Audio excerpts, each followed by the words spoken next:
السلام علیکم ورحمۃ اللہ وبرکاتہ۔ میری اماں جان کی ایک عادت ہے کہ وہ اکثر جب دانے صاف کرتی ہے یا کوئی دالیں وغیرہ، تو وہ جو خراب بیج ہوتے ہیں نا، ان کو کہیں نہ کہیں پھینک دیتی ہے۔ تو ہوتا کیا ہے کہ جب بارش ہوتی ہے وہی دانے بڑے خوبصورت پودے زمین سے نکالتے ہیں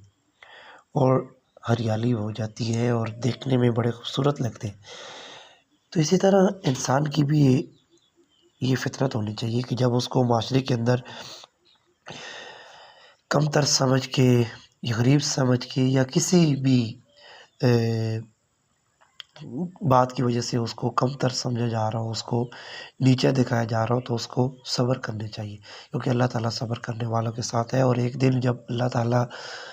صبر کرنے کی وجہ سے آپ کے اوپر اپنی رحمت کی بارش فرمائے گا، تو آپ بھی ایک خوبصورت انسان بن جائیں گے اور لوگ آپ کو دیکھنے کے